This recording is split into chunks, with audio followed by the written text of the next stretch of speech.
नमस्कार, जय हिंद, वंदे मातरम। आप सभी का स्वागत है IAS lifestyle academy daily current affair analysis lecture में, जहां पे जो भी बच्चे यूपीएससी सिविल सर्विस एग्जामिनेशन की प्रिपरेशन कर रहे हैं उनके लिए हम डेली बेस पे द हिंदू का हिंदी में एनालिसिस देखते हैं। वहां पे भी जो exam point of view importance, editorial news या कोई अपडेट्स होते हैं, उसकी मैं आपसे डिटेल में डिस्कशन करता हूँ।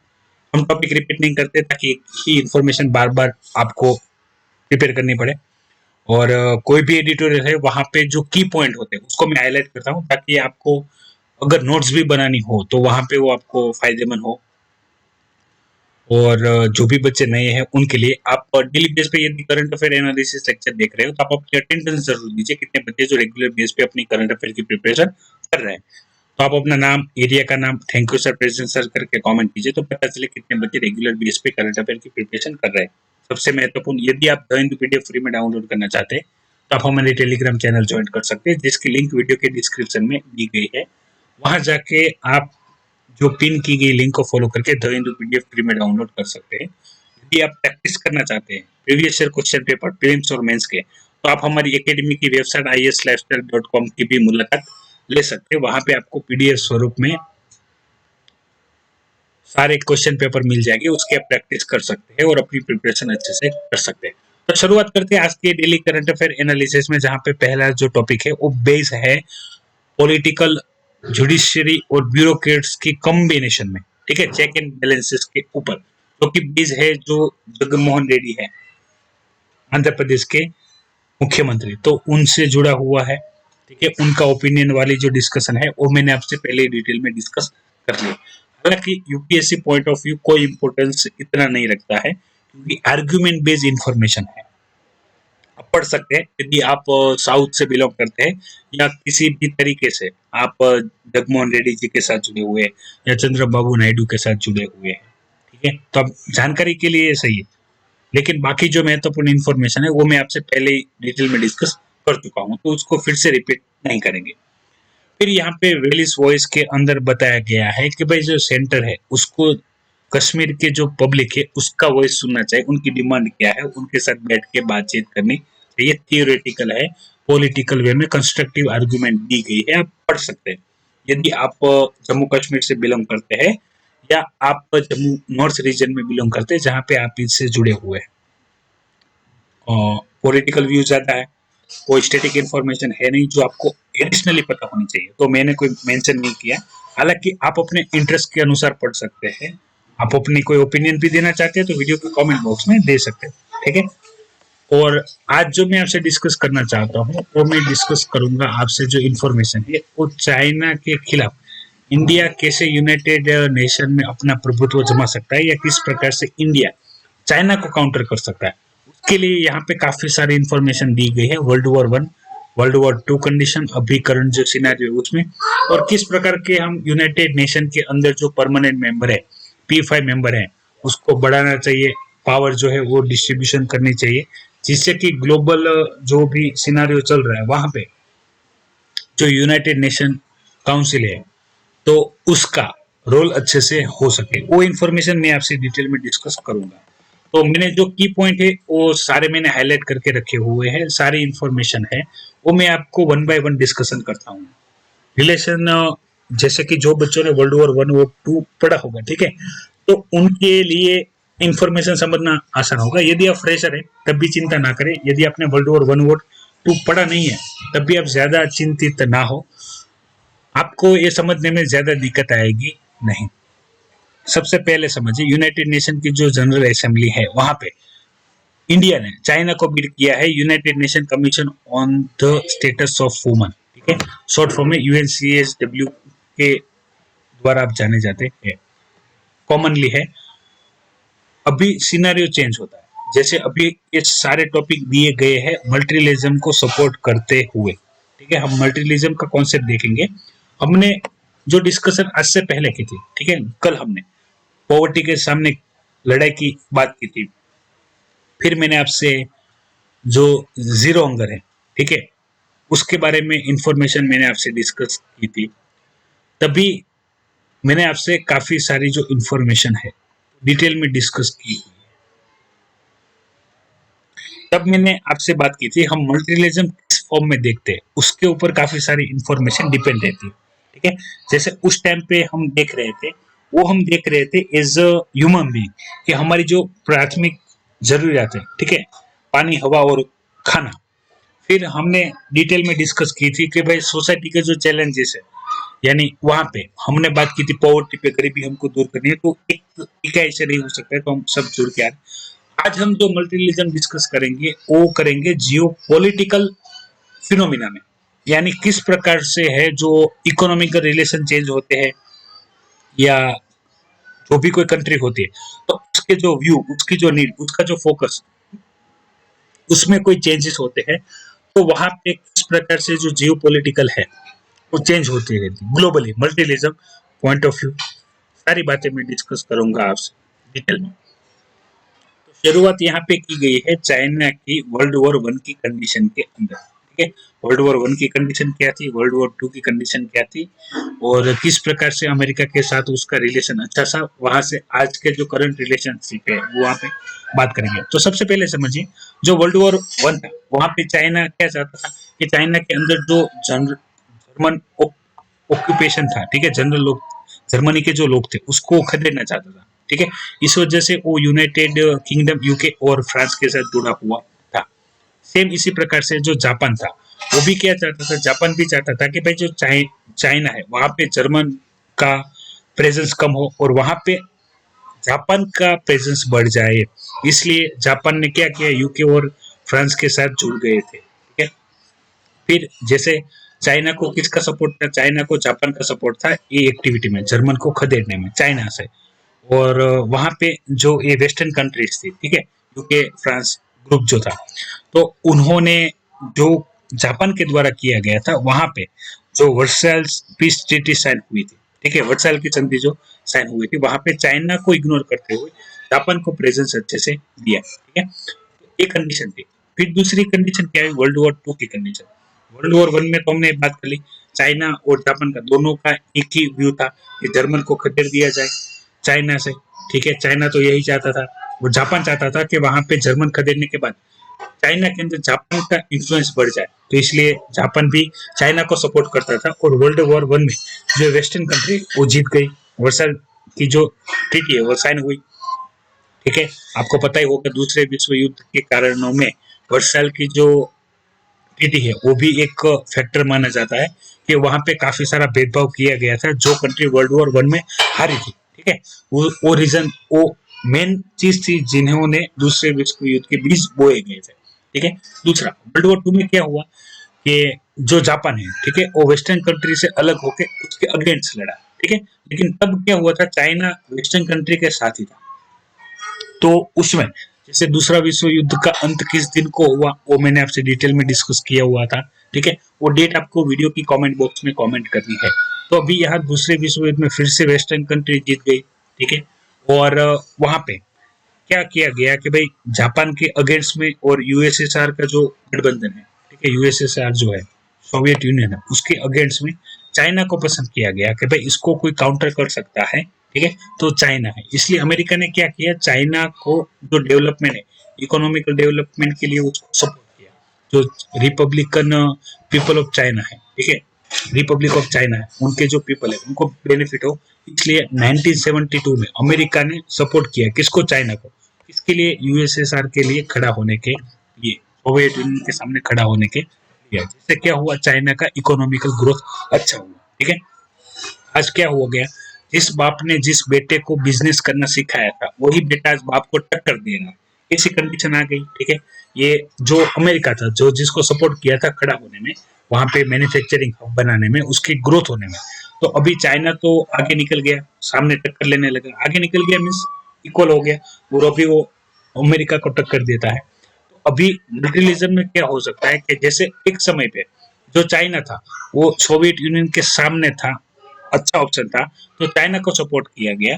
अभी चाइना के खिलाफ यदि कोई खड़ा हो सकता है तो वो इंडिया है, इसलिए इंडिया का रोल बढ़ रहा है और इसलिए इंडिया को भी सपोर्ट किया जा रहा है, ठीक है, ताकि वो चाइना के खिलाफ खड़ा रह सके। दूसरी बात करते हैं, अभी यूनाइटेड नेशन सिक्योरिटी काउंसिल है वहां पे, तो वहां पे हमने देखा कि जो अभी ग्लोबल सिनारियो है, ठीक है, वहाँ पे जो परमानेंट 5 मेंबर है, जिसको हम शॉर्ट फॉर्म में P5 कंट्रीज कहते हैं, तो वही क्या करते हैं, वो उसी डिसीजन को फॉलो करते हैं जिसमें या तो उनका सोशल, जियोपॉलिटिकल या इकोनॉमिकल बेनिफिट हो। यदि वो इसमें इंटरेस्टेड नहीं है या इसके किसी भी पॉइंट के अगेंस्ट में है, तो एक कंट्री को भी यदि आपत्ति है, तो उस विधेयक को, उस ऑर्डिनेंस को, उस बिल को खारिज कर दिया जाता है। ठीक है, तो यहाँ पे ग्लोबली जो नीड है उसको, जो अभी यूनाइटेड नेशन सिक्योरिटी काउंसिल है, वो बीटअप नहीं कर पा रही है। ठीक है, तो ये चीज हमने डिस्कस की थी, तो उसको एक्सपांड करना चाहिए।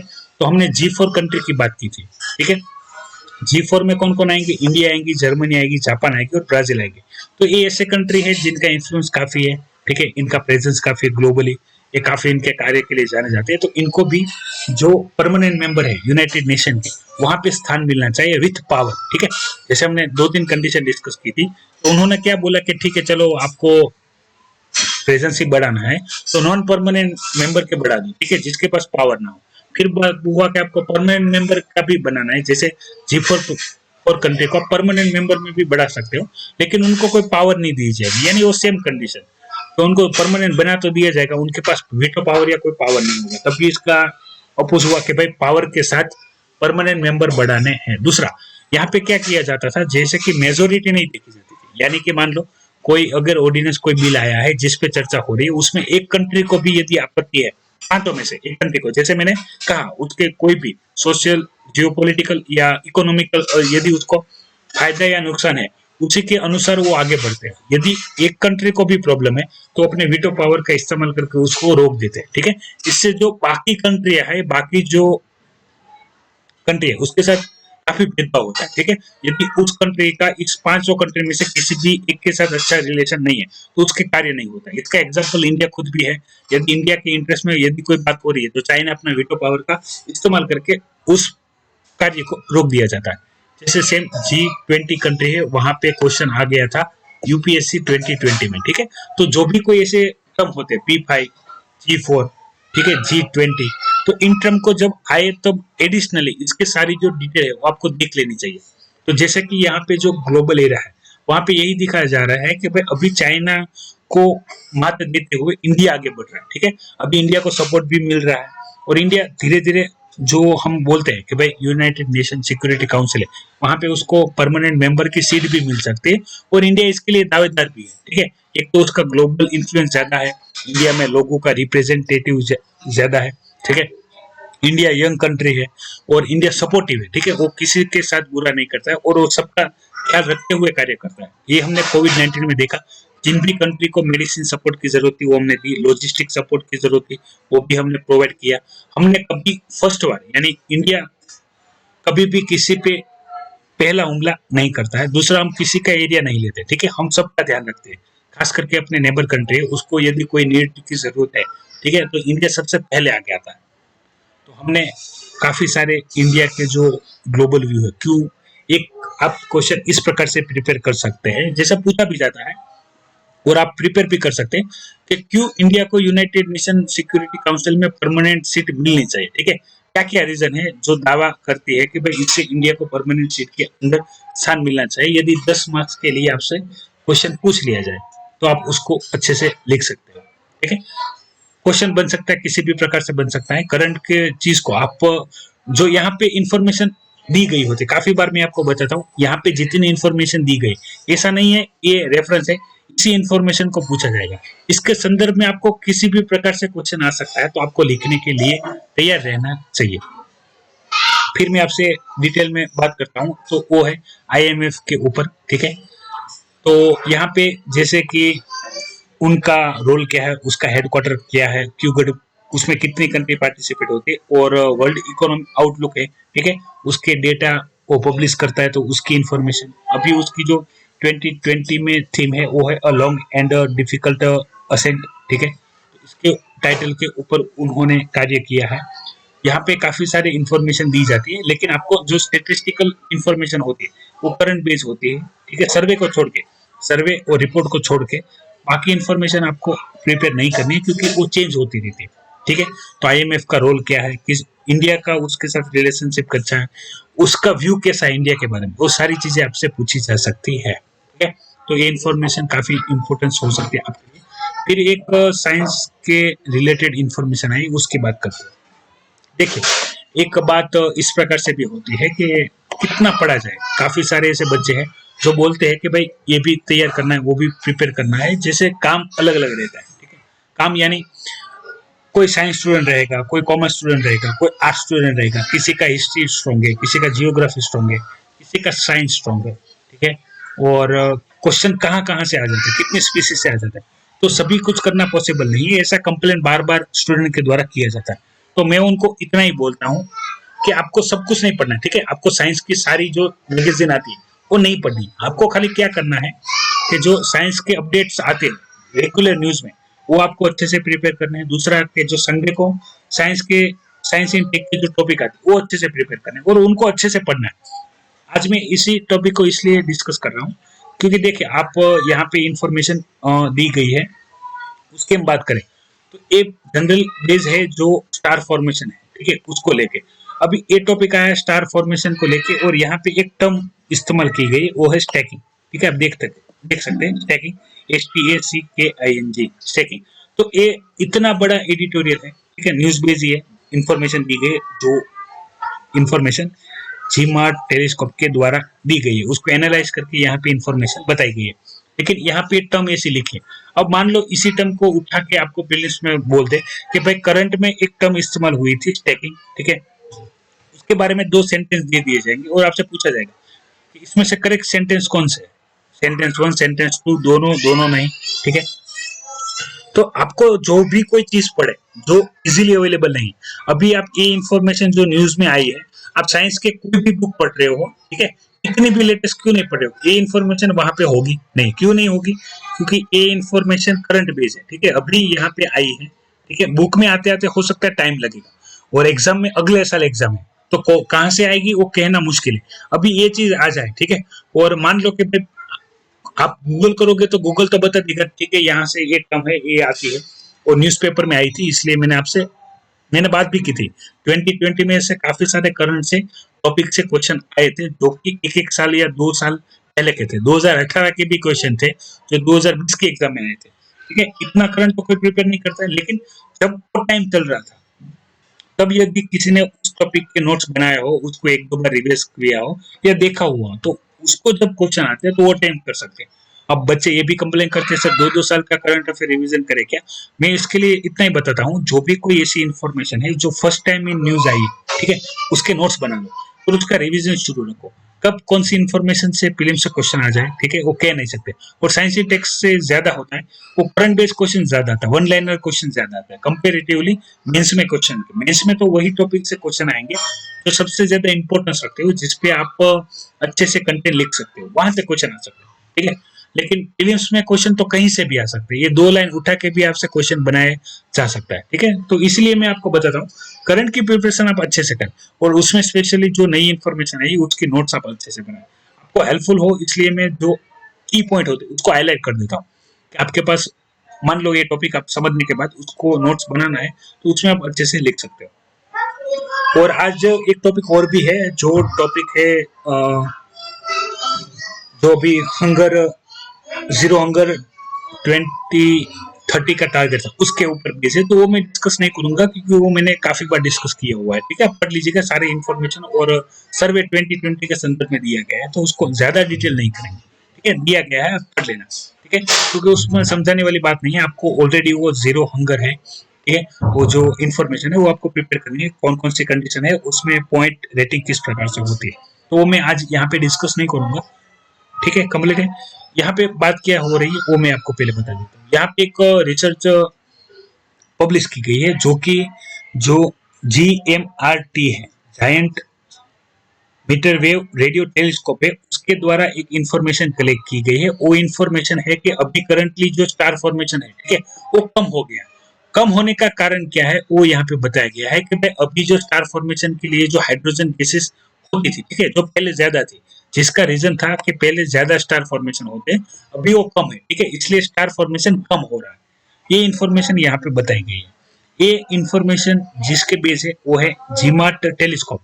तो ये स्पेशल टेलीस्कोप है जो कि रेडियो वेव की लेंथ है, कम वेव लेंथ यानी 21 सेंटीमीटर की है, जो नॉर्मल या एडवांस टेलीस्कोप होते वो नहीं कर पाते, उनके लिए जीमार्ट टेलीस्कोप की ही जरूरत होती है, जो कि क्या करते हैं, जो भी ये स्टार के सिग्नल आते हैं, रेडियो वेव के जो सिग्नल आते हैं, स्पेशली 21 सेंटीमीटर पे, जहाँ पे बाकी वॉइस के भी कुछ सिग्नल होते हैं, ठीक है, जिसको डिटेक्ट नहीं करना होता है, तो उसको फिल्टर कर देता है और सटीक इंफॉर्मेशन प्रोवाइड की जाती है। तो दो चीजें आपको पता होनी चाहिए। एक चीज ये स्टेकिंग क्या है, ठीक है, यानी ये फिनोमिना है, टेक्नोलॉजी है, जो जीमार्ट जो एक टेलीस्कोप है, जो स्पेशली रेडियो वेवलेंथ पे सिग्नल जो आते हैं, ठीक है, उसको कैप्चर करते हैं, और कैप्चर करने के बाद उसमें जो वॉइस के या दूसरे जो सिग्नल है जो स्ट्रॉन्ग नहीं है, वीक है, ठीक है, जिसकी जरूरत नहीं है ये इंफॉर्मेशन समझने के लिए, तो उसको फिल्टर करते हैं। तो इससे पहले हमने एक बार एक टॉपिक डिस्कस किया था, जहाँ पे हमने ब्लैक होल के कंडीशन में, ये मैंने आपको बताया था कि किस प्रकार से स्टार फॉर्मेशन होता है, ठीक है, तो ये सारे कंडीशन थे, ठीक है। हमने ये ब्लैक होल के टाइम पे देखा था कि भाई कैसे नेबुला है, नेबुला से रेड जाइंट या रेड सुपर जाइंट बनता है, सुपरनोवा बनता है, फिर ब्लैक होल बनता है। सेम उसी प्रकार से जो रेड जाइंट है वहां पे नेबुला बनता है, फिर व्हाइट ड्वार्फ बनता है, फिर ब्लैक ड्वार्फ बनता है।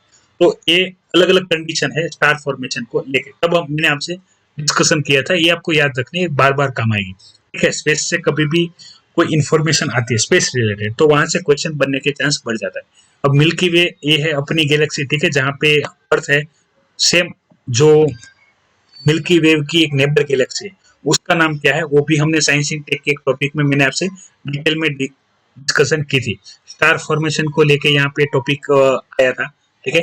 तो उसका रिसर्च क्या कह रहे हैं कि अभी जो स्टार फॉर्मेशन है वो कम हो गया, रीजन क्या है, जो हाइड्रोजन गैसेस है वो, यानी स्टार फॉर्मेशन के लिए जो मैंने अभी देखा है कि भाई हाइड्रोजन गैसेस और हीलियम जो रहेंगे पार्टिकल, ठीक है, वो मिलके शुरुआत से फिर रेड जाइंट, सुपर नोवा और उसका फॉर्मेशन होगा, उसके बाद स्टार फॉर्मेशन होगा, ठीक है, तो इससे बन सकता है।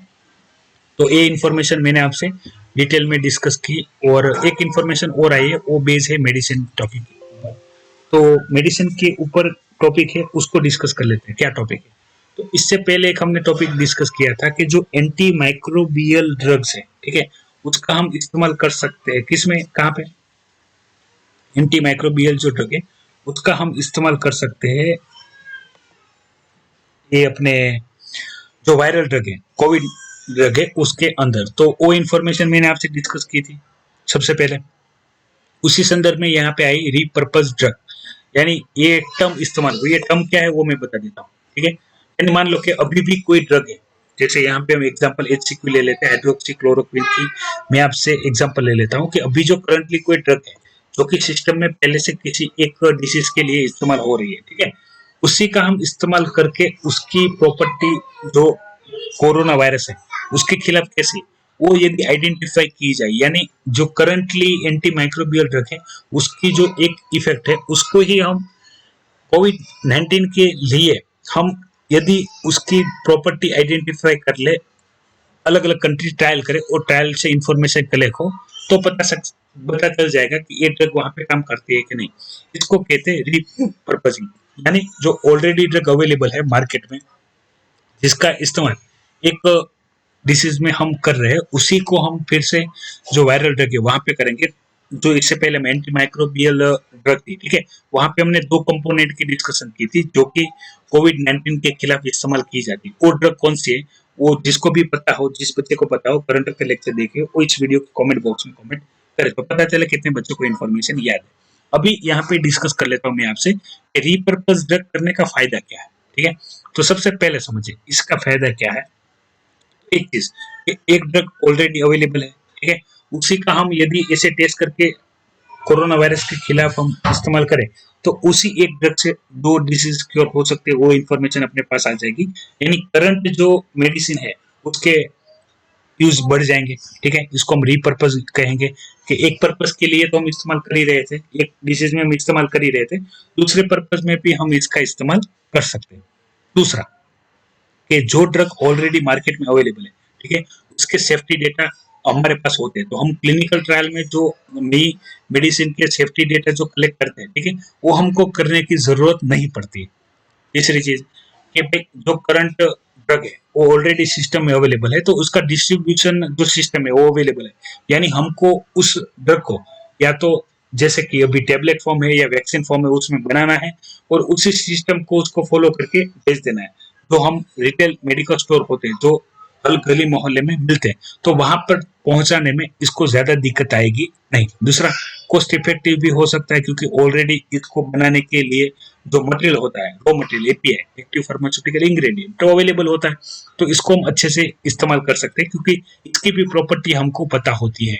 जबकि जो नई ड्रग होती है उसका क्लिनिकल ट्रायल भी अच्छे से करना होता है। सबसे बड़ी चैलेंज आती है उसका लार्ज मैन्युफैक्चरिंग में, ठीक है। वो करने के बाद उसके डिस्ट्रीब्यूशन में, क्योंकि हर जगह पहुंचाना इजीली नहीं होता है क्योंकि पहले स्टॉक लिमिटेड होता है, ठीक है। तो जहाँ पे नीड है वहां पे ही भेजेंगे, उसमें भी स्टॉक उसको ऑनलाइन रखने की जो हमने टॉपिक देखे थे कि वहां पे जो स्टॉक होगी वो ऑनलाइन हम उसको मॉनिटर करेंगे ताकि पता चले कहाँ पे कितना स्टॉक है, यानी जनरल पब्लिक तक पहुंचने के लिए, कॉमनली अवेलेबल होने के लिए उसमें टाइम लगेगा, जो कि टाइम रिपर्पजिंग ड्रग में नहीं रहेगा। तो ये सारी इन्फॉर्मेशन यहाँ पे बताई गई है। और भी जो साइंस से टॉपिक ज्यादा आते हैं, ठीक है, तो जो भी बच्चे नॉन साइंस बैकग्राउंड से हैं वो इन सारी जो चीजें हैं उसको अच्छे से आप मॉनिटर करते रहो, ठीक है, वही आपको ज्यादा फायदेमंद रहेगी। बाकी जो न्यूज बेस है, ठीक है, वो कॉमनली है जो कि हम ऑलरेडी डिस्कस कर चुके हैं। और फिर से जो वर्ल्ड न्यूज है तो वहां पे भी जो कॉमनली न्यूज हम ऑलरेडी देख चुके हैं, तो वही इंफॉर्मेशन यहाँ पे बताई गई है, तो ज्यादा डिस्कस करेंगे नहीं। मेनली जो इम्पोर्टेंस था वो मैंने आपसे डिटेल में डिस्कस कर लिया हुआ है। एक इन्फॉर्मेशन ये भी है, जो न्यूज स्टार्ट ट्रीटी थी, ठीक है, स्टार्ट ट्रीटी थी रशिया की, तो उनको 1 साल के लिए एक्सटेंड कर दिया गया है, ठीक है। ये भी न्यूज है, इतना इम्पोर्टेंस नहीं रखती है, फिर भी आपको पता होना चाहिए इनके बारे में, ये न्यूज है उसके बारे में, क्योंकि कभी कभी क्या होता है को हम अवॉइड करते हैं तो वहां से भी क्वेश्चन आ जाते हैं। और बाकी हंगर के ऊपर जो मैंने टॉपिक आपसे डिस्कस किया था, ठीक है, तो उसी की इंफॉर्मेशन आपको पूछी जा सकती है, तो आप वहां पे से वो इन्फॉर्मेशन एक बार देख लीजिएगा, ठीक है, क्या बताया जा रहा है। बाकी सारी जो इन्फॉर्मेशन है वो डिटेल में मैंने आपसे डिस्कस की हुई है। तो ये था आज का daily current affair analysis lecture, ठीक है। इन्फॉर्मेशन में डिस्कस करूँ तो जो भी बच्चे रेगुलर बेस पे करंट अफेयर की प्रिपरेशन कर रहे हैं वो अपने प्रेजेंस दीजिए, अपना नाम, एरिया का नाम, और thank you sir presence sir करके कमेंट कीजिए, तो पता चले कितने बच्चे जो रेगुलर बेस पे करंट अफेयर की प्रिपरेशन करते हैं। और यदि आप इन्फॉर्मेशन आपको पसंद आए तो वीडियो को लाइक कीजिएगा, ये इन्फॉर्मेशन दूसरे बच्चों तक पहुंचाने के लिए इसको शेयर कीजिएगा, और आप नए हैं तो अवश्य चैनल को सब्सक्राइब कीजिएगा ताकि ऐसी इन्फॉर्मेटिव वीडियो आपके पास आती रहे। आपको कोई भी डाउट है, क्वेश्चन है, कोई भी टॉपिक है, तो आप वीडियो के कमेंट बॉक्स में कमेंट कर सकते हैं, ठीक है, तो उसको भी डिटेल में मैं आपसे डिस्कस करूंगा। और सबसे महत्वपूर्ण, आपको कोई डाउट है तो आप मुझे बता सकते हैं। जैसे शेड्यूलिंग रहता है, कल साइंस इन टेक की हम डिस्कस करेंगे संडे के टॉपिक में, तो देखना ना भूलिएगा, ठीक है। जो नॉन साइंस बैकग्राउंड से स्टूडेंट है उनके लिए वो सबसे ज्यादा महत्वपूर्ण चीजें हैं जहाँ से क्वेश्चन आ सकते हैं या आपसे पूछे जा सकते हैं। तो आज के लिए इतना ही, मिल जाएंगे कल आप current affair, daily current affair analysis lecture में। जय हिंद, वंदे मातरम।